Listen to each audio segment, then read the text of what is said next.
Exercise 441. Start. Sir, I rise to make a statement on the recent visit of the Foreign Secretary to the USA and other related issues which have been raised during 0 hour in the past few days. The Foreign Secretary visited Washington from March 9 to 11 for talks on matters of mutual interest. Indo-US consultations at the Foreign Secretary's level are a regular feature in our bilateral relations and generally cover the whole gamut of Indo-US ties.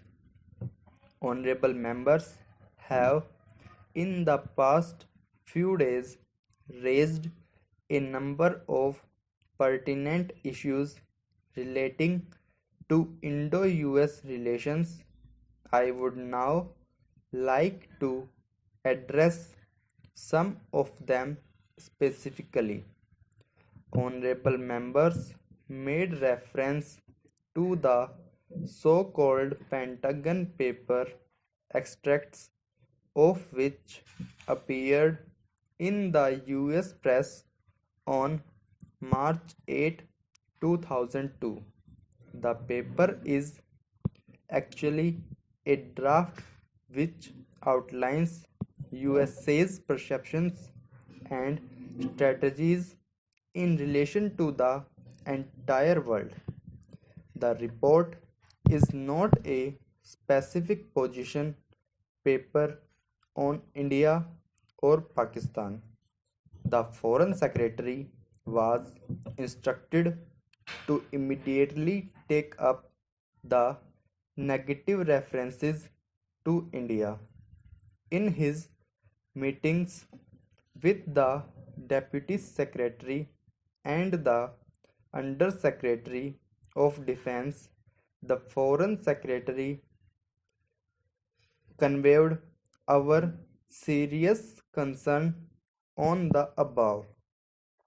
He was informed that this document was draft paper prepared by middle level Pentagon officials and would be subject to review and modification.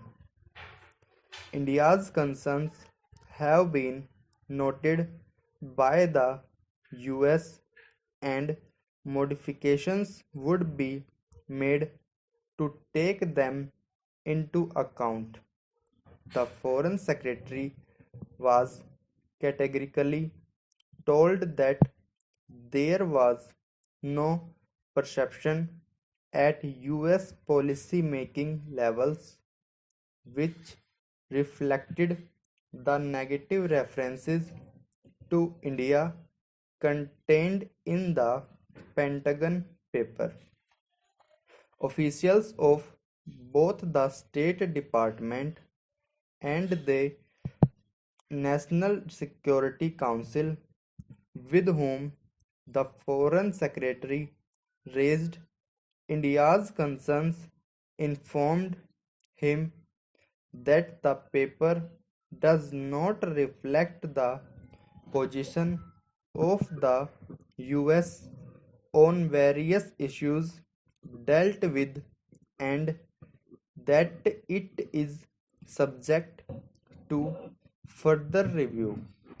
On the reported Pentagon advocacy for a continued substantial US military relationship with Pakistan, the Foreign Secretary strongly conveyed our views that while it was a bilateral matter between the United States and Pakistan, this would naturally have consequences in terms of Indian assessments and policy orientation.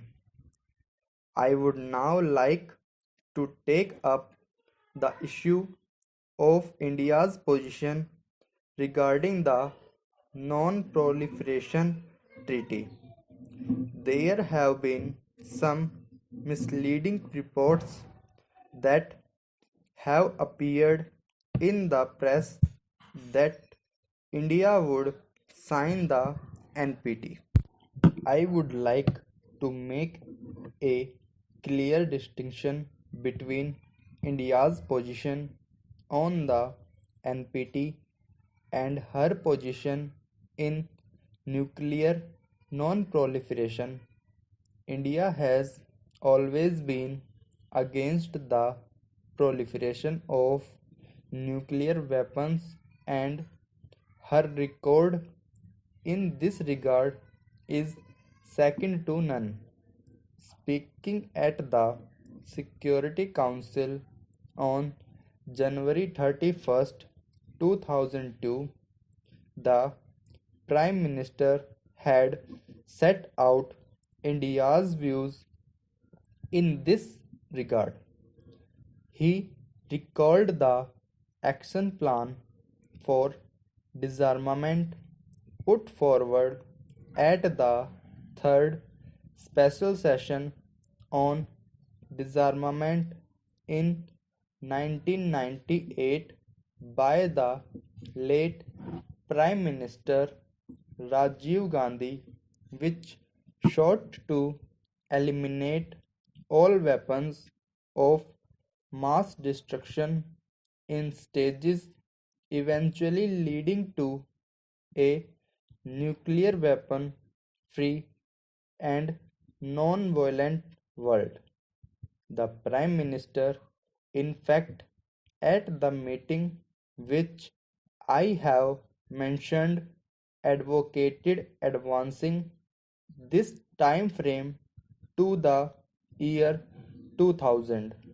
The House is aware that on the issue of signing the NPT, India has been under pressure for several years past, including pressure from the erstwhile Soviet Union.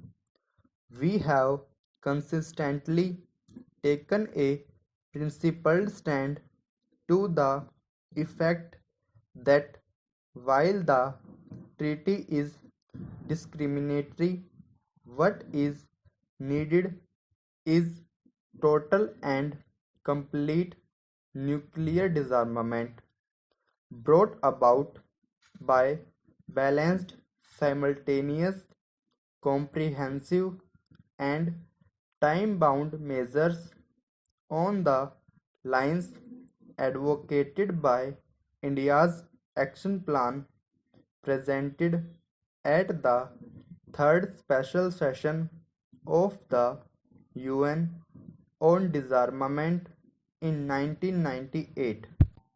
The copies of this plan, sir, are available in the Parliament Library. As the House is aware, at that point of time, it was also laid on the table. The Prime Minister has elaborated India's stand on all occasions when the matter was raised, both in multilateral meetings and bilateral talks. Honorable members had also referred to the Five Power Conference proposal but forward by the United States to discuss security issues including nuclear non-proliferation in South Asia. During his meeting with President Bush in New York on January 31st, 2002, the Prime Minister detailed government's position on this. The Prime Minister told President Bush that India was concerned about uncontrolled proliferation of nuclear weapons and did not see how this new phenomenon could be stopped merely by measures of policing. Proliferation had taken on a global dimension and required a global approach. India was prepared to talk to the US on non-proliferation, but given the practical situation and ground realities, India had to consider on how to deal with the problem. This reality could hardly be dealt with in a meeting of five states. In Washington, the Foreign Secretary reiterated India's stand in regard to talking bilaterally with the US.